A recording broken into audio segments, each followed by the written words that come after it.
Hello and welcome to a much happier review of the second Lions test, which the Lions have won 24-21 against the All Blacks.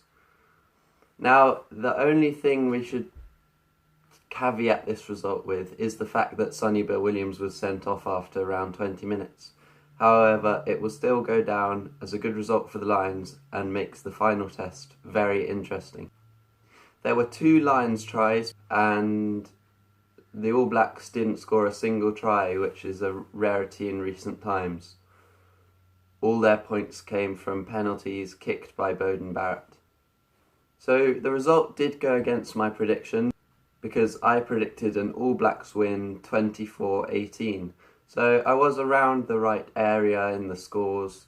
However, in the end, the Lions took victory, although the red card for Sonny Bill Williams couldn't have been predicted, so unforeseen circumstances led to a different result.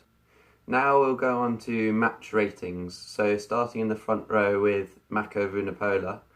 He was a controversial character in the match due to his repeated penalty offences and getting a sin binning.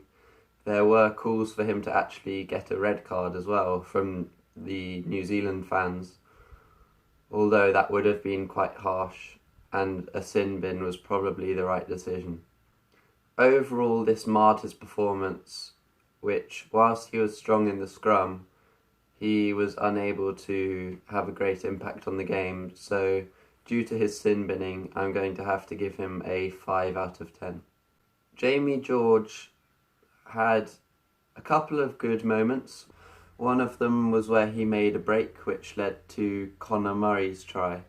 And overall he had a good match. He was kept on the pitch for the full 80 minutes, and whilst he lost 2 lineouts during the game, this can be put down to a combination of both the weather and missing George Cruz and Peter O'Mahony, who are both great lineout operators.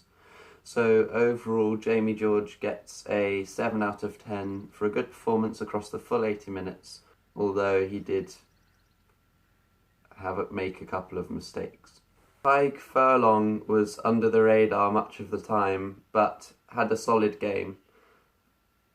He was, again, another responsible for keeping stable scrums against the All Blacks, which seemed well balanced most of the time. Maro Itoje showed exactly why Warren Gatland made the right decision bringing him in, producing a man-of-the-match performance from the second row. He stopped a couple of All Black mauls and was busy round the pitch making tackles and doing good work at the rucks. He was also strong in the lineouts, and his overall performance merits an 8 out of 10. Allan Wynne-Jones also vindicated Warren Gatland's decision to keep him in the team and take out George Cruz for Maro Itoje by bringing a much better performance than the first test. He was busy round the pitch and part of the stable scrum today. He did come off after 50 minutes, but that was to be expected with Courtney Lawes coming on. So overall, Allan Wynne-Jones merits a 7 out of 10, I think, for a good performance. In the back row, Sam Warburton came in for Peter O'Mahony, and I feel that he justified this change with a good, busy performance, making lots of tackles, getting over the ball, slowing down All Black ball and securing Lions ball.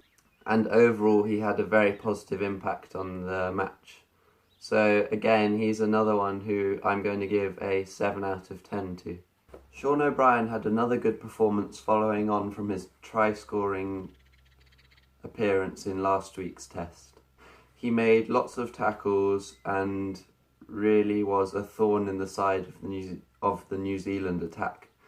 This week there was a lot more competition between the Lions back row and the All Blacks back row than last week, and this was shown by the balance between his performance against Sam Cane, where he almost definitely came out on top this week. Although he didn't score a try, his overall performance this week was stronger than last week, so he's going to get a 7.5 out of 10. Taulupe Faletau had a great game, exemplified by his try, which was a great finish, worthy of a winger, and he showed why he is regarded as one of the top number 8s in the world at the moment. His work rate was good, getting involved in everything that was happening, and so he earns an 8 out of 10 for his performance. Conor Murray had another strong performance following on from last week, and his match was capped off with the try that he scored, which was reminiscent of Rhys Webb's try last week.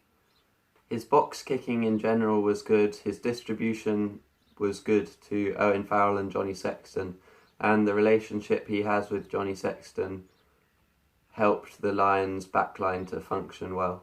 So he had a very good game, so he earns an 8 out of 10 from me. Johnny Sexton really impressed today, coming in and making a difference to the style of play the Lions went for. There were concerns following the end of the first test when he came on as a sub for Ben Teo, and effectively that was the change that was made for the second test. And people were worried about Sonny Bill Williams running over Owen Farrell and Johnny Sexton as a 10-12 combo. However, the red card for Sonny Bill Williams did a lot to nullify any chance of this, and so left Owen Farrell and Johnny Sexton to dictate the game. Johnny Sexton's international relationship with Conor Murray, as I mentioned, helped with communication and gave a good understanding between them, and so Johnny Sexton gets a 7.5 out of 10. Owen Farrell seemed comfortable at inside centre and coped well in defence and attack. Obviously he has played there a lot for England outside George Ford, but Johnny Sexton is a very different player from George Ford. However, it seemed like the work they'd done in training over this week with this 10 and 12 combination really paid off, and they seem to have developed a good understanding between each other. Having Owen Farrell at 12 definitely improved the Lions' distribution in the back line, and they were able to get the back three into play more often. Owen Farrell's kicking was also good. Although he missed a couple of kicks, in general he was very solid with the boot, and it was his penalty that sealed the win for the Lions at the end in a high pressure situation. So Owen Farrell is going to get an 8 out of 10 from me for his performance today. At 13, Jonathan Davies was much quieter than last week when he was the standout player and man of the match. He was solid in defence, as you would expect, and that's shown by the fact that the All Blacks didn't score any tries today. But he didn't make the breaks that he had done in the previous matches, which had really made him a standout performer in the first test. However, he did have a good general performance, so I'm going to give him a 7 out of 10. Elliot Daly on the wing was another who didn't get into the game very much. He coped well with the threat of the New Zealand wingers and defended against Kieran Reid on an occasion where there was a grubber through from Bowden Barrett which almost led to a try. So Elliot Daly gave a solid performance, earning him a 7 out of 10 from. Anthony Watson again looked dangerous whenever he got hold of the ball. His sidestepping and pace are great attributes for a winger. There were a couple of times where he made darting, jinking runs which almost got the Lions through and led to Toby Faletau's try in the other corner. And he seems to have secured a place in the third test as well. So for his continued good performance, he's going to get a 7 out of 10. Liam Williams is another who had a good game in both the first and second tests.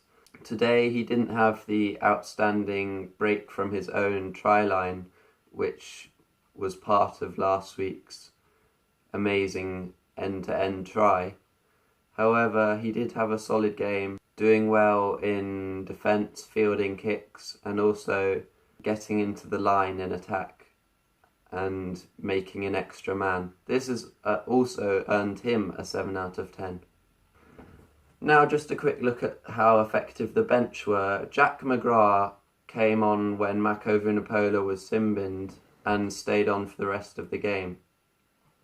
He had a very positive influence on the match and was very busy, making lots of tackles, hitting lots of rucks, and really added a lot of effort to the Lions' front row. Kyle Sinclair did what we've come to expect of him, where he takes big carries, makes big tackles, and just adds a big impact. Courtney Lawes carried his form over from the midweek match and had a great performance coming on for Allan Wynne-Jones for the last half an hour.